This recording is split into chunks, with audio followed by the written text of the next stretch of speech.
Item ಯಾವುದೇ ಇರಲಿ try ಮಾಡಿ ಆಚಿ ಚಿಕನ್ ಮಸಾಲಾ. ಆಚಿ ಚಿಕನ್ ಮಸಾಲಾ. ಅದೇ ಅಲ್ವಾ ಸರ್ ಅಲಿಪ್ತ ನೀತಿ ಅಂದ್ರೆ?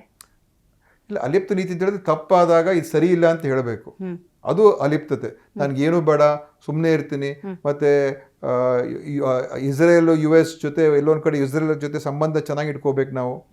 ಈಗ ಇರಾನ್ ಮೇಲೆ ದಾಳಿ ಆದಾಗ ಅವ್ರ ಮೇಲೆ ಇದು ಮಾಡಿದಾಗ ಒಂದು ಕಮೆಂಟ್ ಮಾಡಲಿಲ್ಲ ಪ್ರಧಾನಮಂತ್ರಿ. ಈಗ ನೋಡಿ, ಬೇರೆ ಬೇರೆ ರಾಷ್ಟ್ರಗಳೆಲ್ಲ ಇವತ್ತು ಇದರಲ್ಲಿ ಇನ್ವಾಲ್ವ್ ಆಗ್ತಾ ಇದ್ದಾರೆ. ಈಗ ಪಾಕಿಸ್ತಾನ ಇವತ್ತು ಮಧ್ಯಸ್ಥಿಕೆ ವಹಿಸ್ತಾ ಇದ್ದಾರೆ. ನಮ್ಮ ದೇಶ ಎಲ್ಲಿದೆ ಇದರಲ್ಲಿ? ಆದರೆ ರಿಯಾಕ್ಟ್ ಮಾಡಬೇಕು. ಅಂದರೆ ರಿಯಾಕ್ಟ್ ಯಾವುದು ಸರಿ ಇದೆ, ಯಾಕಂದ್ರೆ ನಮ್ಮ ದೇಶ ಮಾನವೀಯತೆಯ ಪರವಾಗಿ ಮತ್ತು ಒಂದು ಮನುಷ್ಯತ್ವದ ಪರವಾಗಿ ನಿಲ್ಲುವಂಥ ದೇಶ ನಮ್ಮದು. ನಾವು ಸುಮ್ಮನೆ ಇದ್ದಾಗ ನಮ್ಮ ಮೇಲೆ ನಂಬಿಕೆ ಏನಿರ್ತದೆ ಬೇರೆಯವ್ರಿಗೆ? ಇವರು ನಮ್ಮ ಭಾರತ ರಾಷ್ಟ್ರ ನಮಗೆ ನಂಬಕ್ಕಾಗೋದಿಲ್ಲ ಅಂತ ಭಾವನೆ ಬರ್ತದಲ್ಲ ಸರ್. ಈಗ ರಷ್ಯಾ ಜೊತೆ ಉತ್ತಮವಾದಂತಹ ಬಾಂಧವ್ಯ ಇದೆ, ಇಸ್ರೇಲ್ ನಮಗೆ. ಎಲ್ಲಿ ಅಮೆರಿಕ ನೀವು ರಷ್ಯಾ ತಗೊಳ್ಬೇಡಿ ಅಂತ ಹೇಳಿದಾಗ ನಿಲ್ಲಿಸ್ಬಿಟ್ರು. ಅಮೆರಿಕ ಎಲ್ಲಿವರೆಗೂ ತಗೊಳ್ಳಿ ಅಂತ ಹೇಳುವವರೆಗೂ ತಗೊಳ್ತಾ ಇರಲಿಲ್ಲ. ಯಾವಾಗ ಅಮೆರಿಕ ಹೇಳಿದ್ರು ನೀವು ರಷ್ಯಾದಿಂದ ಖರೀದಿ ಮಾಡಬಾರ್ದು, ಅವಾಗ ಖರೀದಿ ಮಾಡೋದು ಬಂದ್ ಮಾಡಿದ್ರು. ಆಮೇಲೆ ಒಂದ್ ದಿವಸ ಟ್ರಂಪ್ ಈ ಯುದ್ಧ ಆದ್ಮೇಲೆ ನೀವು ತಗೊಳ್ಳಿ ಅಂತ ಹೇಳಿ ಅಂತ ಹೇಳಿದ್ರು. ಆಮೇಲೆ ನಾವು ತಗೊಳಕ್ ಹೋಗಿದ್ದೀವಿ. ನಮ್ಮ ಸ್ಟ್ಯಾಂಡ್ ಏನು? ಟ್ರಂಪ್ ನಮಗೆ ಹೇಳುವಂತ ಪರಿಸ್ಥಿತಿ ಆಯ್ತು, ನೀವು ರಷ್ಯಾದಿಂದ ತಗೊಳ್ಳಿ, ನೀವು ತಗೋಬೇಡಿ ಅಂತ ಅವರು ಇದ್ರ ಮೇಲೆ ಹೋಗುವಂತದ್ದಾಯ್ತು. ಅದು ಸರಿ ಇಲ್ಲ. ಈಗ ಇರಾನಿಂದ ತಗೊಳ್ಳಿ ಅಂತ ಟ್ರಂಪ್ ಹೇಳ್ತಾವ್ರೆ. ಸರ್, ಡೊನಾಲ್ಡ್ ಟ್ರಂಪ್ ಅವರ ಹೇಳಿಕೆಯ ಆಧಾರದಲ್ಲಿ ಇಂಥ ಟೀಕೆ ಟಿಪ್ಪಣಿಗಳು ಬರ್ತಾ ಇದ್ದಾವೆ. ಈ ಹಿಂದೆ ಒಂದ್ಸತಿ ಡೊನಾಲ್ಡ್ ಟ್ರಂಪ್ ಅವರು ಹೇಳಿದ್ರು, ಇಂಡಿಯನ್ಸ್ ಡ್ರಾಮಾ ಮಾಡ್ತಾರೆ, ನರೇಂದ್ರ ಮೋದಿ ಅವರ ರಾಜಕೀಯ ಭವಿಷ್ಯ ನನ್ನ ಕೈಲಿದೆ. ಈ ಥರದೊಂದಷ್ಟು ಹೇಳಿಕೆಗಳನ್ನು ಕೊಟ್ಟಾಗ ಸಹಜವಾಗಿ ಟೀಕೆ ಟಿಪ್ಪಣಿ ಬರುತ್ತೆ. ಅಟ್ ದ ಸೇಮ್ ಟೈಮ್ ರೀಸೆಂಟಾಗಿ ಒಂದು ಸ್ಟೇಟ್ಮೆಂಟ್ ಮಾಡ್ತಾರೆ, ನನ್ನ ಮತ್ತು ಪ್ರಧಾನಿ ನರೇಂದ್ರ ಮೋದಿ ಅವರು ಒಂದ್ಸತಿ ಏನಾದರೂ ಕೆಲಸವನ್ನು ಮಾಡೋದಕ್ಕೆ ಹೋಗಿದಾಗ ಅದನ್ನು ಕಂಪ್ಲೀಟ್ ಮಾಡ್ತೀವಿ, ಈ ಥರದ್ದೊಂದು ಸ್ಟೇಟ್ಮೆಂಟ್ನು ಕೊಡ್ತಾರೆ. ನೋಡಿ, ಇವರು ನರೇಂದ್ರ ಮೋದಿ ಅವರು ಟ್ರಂಪಿನ ಬಹಳ ಹತ್ತಿರ ಅಂತ ಹೇಳ್ಕೊಂಡು ತಿರುಗಾಡಿದ್ರು. ಟ್ರಂಪ್ ಮೋದಿ ಅಂತೆಲ್ಲ ಅವರಿಬ್ಬರು ಒಟ್ಟಿಗೆ ಎಲ್ಲ ಇದು ಮಾಡ್ಕೊಂಡಿದ್ರು.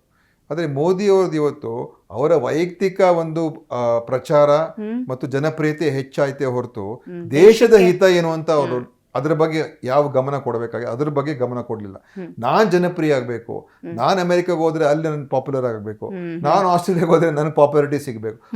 ಅವರ ಈ ವಿದೇಶಾಂಗ ನೀತಿ ಅವರ ವೈಯಕ್ತಿಕ ಒಂದು ವ್ಯಕ್ತಿತ್ವದ ಬೆಳವಣಿಗೆಗೆ ಉಪಯೋಗಿಸ್ಕೊಂಡ್ರೆ ಹೊರತು ನಮ್ಮ ದೇಶಕ್ಕೆ ಏನು ಅನುಕೂಲ? ಈಗ ಟ್ಯಾರಿಫ್, ಟ್ರಂಪ್ ಎಷ್ಟು ಟ್ಯಾರಿಫ್ ನಮ್ಮ ದೇಶದ ಮೇಲೆ ಹಾಕಿದ್ರು, ಯಾವ ರೀತಿಯಾಗಿ ನಮ್ಮ ದೇಶದ ಮತ್ತೆ ಇವ್ರ ಸ್ನೇಹ ಬಾಂಧವ್ಯ ಏನು ಮತ್ತೆ ಏನು? ಮತ್ತು ಇಂಡಿಯಾ ಪಾಕಿಸ್ತಾನ ಯುದ್ಧ ಆದಾಗ ಪಾಕಿಸ್ತಾನ ಹೊಗಳ್ತಾ ಕೂತ್ಕೊಂಡಿದ್ದಾರೆ ಟ್ರಂಪ್. ಇಂಡಿಯಾನ ಸುಮ್ಮನೆ ಯಾವುದೋ ಒಂದೊಂದ್ಸಲ ಸುಮ್ಮನೆ ಹೇಳ್ತಾರೆ, ಆದರೆ ಟ್ರಂಪ್ ಪಾಕಿಸ್ತಾನಿನ ಪ್ರಧಾನಿ, ಪಾಕಿಸ್ತಾನಿನ ಚೀಫ್ ಬಹಳ ಒಳ್ಳೆಯವರು, ಅಮೆರಿಕ ಕರ್ಸ್ಕೊಂಡ್ರು. ಯುದ್ಧ ಆದ್ಮೇಲೆ ನಮ್ಮ ಮೇಲೆ ದಾಳಿ ಮಾಡಿದ್ಮೇಲೆ, ಪೆಹಲ್ಗಾಮ್ ಎಲ್ಲ ಆದ್ಮೇಲೆ ಅದೆಲ್ಲ ಸ್ವಲ್ಪ ನಡೀತಾರೆ, ನಾನೇ ನಿಲ್ಲಿಸ್ತೆ ಅಂತ ಹೇಳ್ಕೊಟ್ರು. ನಮ್ಮವ್ರು ಯಾವತ್ತೂ ಒಂದ್ಸಲ ಹೇಳಿದ್ರ ಗಟ್ಟಿಯಾಗಿ ಪ್ರಧಾನಮಂತ್ರಿ? ಸೊ ಇದು ನಾವು ಹೇಳುವಂಥದ್ದು ಎಲ್ಲೊಂದು ಕಡೆ ಅವರ ವೈಯಕ್ತಿಕ ಪರ್ಸನಾಲಿಟಿ, ಅವರ ವೈಯಕ್ತಿಕ ಬಾಂಧವ್ಯ ಅವ್ರ ಮುಖ್ಯ ಆಯ್ತೆ ಹೊರತು ದೇಶಕ್ಕೆ ಏನು ಅನುಕೂಲ ಆಯ್ತು ಅದು ಪ್ರಧಾನಮಂತ್ರಿ ನೋಡ್ಲಿಲ್ಲ. ಹಾಗಾದ್ರೆ ಈ ಕ್ರೈಸಿಸ್ ಟೈಮಲ್ಲಿ ಸರ್ ಕೇಂದ್ರ ಸರ್ಕಾರ ಸರಿಯಾಗಿ ಪರಿಸ್ಥಿತಿ ನಿಭಾಯಿಸ್ತಿದ್ಯಾ? ಇವತ್ತು ಅದೇ ನಾನು ಹೇಳೋದನ್ನೆಲ್ಲ, ಎಲ್ಲಿದ್ದೀವಿ ನಾವು, ಎಲ್ಲಿ ನಮ್ಮ ದೇಶದ ಇದರಲ್ಲಿ ಏನು ಪಾತ್ರ ಇದೆ? ಏನೂ ಇಲ್ಲ. ಇವತ್ತು ಬ್ರಿಕ್ಸ್ ಅಂತ ಇದೆ ಒಂದು ಸಂಸ್ಥೆ, ಬ್ರೆಜಿಲ್, ರಷ್ಯಾ, ಇಂಡಿಯಾ, ಚೈನಾ ಮತ್ತು ಅದರಲ್ಲಿ ಇನ್ನು ಇರಾನು ಇದ್ದಾರೆ, ಬೇರೆ ಬೇರೆ ರಾಷ್ಟ್ರಗಳೆಲ್ಲ ಸೇರ್ಕೊಂಡಿದ್ದಾರೆ. ಅದರ ಅಧ್ಯಕ್ಷತೆ ಇವತ್ತು ಭಾರತಕ್ಕಿದೆ ಈ ವರ್ಷ. ಏನಿದೆ ಅವ್ರ ಸ್ಟ್ಯಾಂಡು? ಏನಾದರೂ ಹೇಳಿಕೆ ಕೊಟ್ಟಿದ್ದಾರಾ?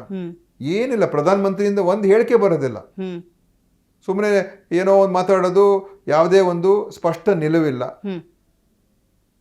ಏನು ಹೇಳ್ತಾ ಇಲ್ಲ. ಸೊ ಇದು ಎಲ್ಲೊಂದು ಕಡೆ ನಮ್ಮ ಹಿಂದೆ ನಾವು ಈಗ ಭಾರತ ದೇಶ ಬಹಳ ಬೆಳೆದಿದೆ. ಅವಾಗ ನೆಹರು ಅವರು ಇದ್ದಾಗ ಏನಿತ್ತು ಭಾರತ ದೇಶ? ಸ್ವತಂತ್ರ ಬಂದಿತ್ತು, ಬಡತನ ಇತ್ತು, ಆದ್ರೂ ವಿಶ್ವ ಮಟ್ಟದಲ್ಲಿ ಅವ್ರಿಗೊಂದು ನೈತಿಕ ಬಲ ಇತ್ತು.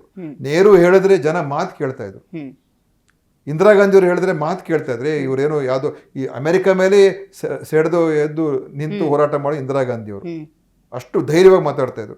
ಈಗ ನಮ್ಮ ದೇಶ ಇವತ್ತು ಅದಕ್ಕಿಂತ ಹೆಚ್ಚು ಪವರ್ಫುಲ್ ಆಗಿದ್ದೀವಿ, ಆರ್ಥಿಕವಾಗಿ ಎಲ್ಲ ಬೆಳವಣಿಗೆಗಳಾಗಿದೆ, ಎಷ್ಟು ಬೆಳೆದಿದ್ದೀವಿ ನಾವು. ಇಂಥ ಸಮಯದಲ್ಲಿ ನಮ್ಮ ವಾಯ್ಸೇ ಇಲ್ಲ ಅಂತ ಹೇಳಿದ್ರೆ, ಯಾವಾಗ ದುರ್ಬಲ ಆಗಿತ್ತು ದೇಶ ಅವತ್ತು ವಾಯ್ಸ್ ಇತ್ತು, ಇವತ್ತು ಯಾಕೆ ವಾಯ್ಸ್ ಇಲ್ಲ? ಯಾಕಂದ್ರೆ ಇವರ ವೈಯಕ್ತಿಕ ಬೆಳವಣಿಗೆ ಹೆಚ್ಚಾಯ್ತೆ ಹೊರತು ಅಬ್ ಕಿ ಬಾರ್ ಟ್ರಂಪ್ ಸರ್ಕಾರ ಅಂತ ಹೇಳ್ಬಿಟ್ಟು ಬಂದವರು ಪ್ರಧಾನಮಂತ್ರಿ. ಇವತ್ತು ಏನಿದೆ, ನಮಗೆ ಏನು ಲಾಭ ಸಿಕ್ಕಿದೆ? ಖಂಡಿತ ಸರ್.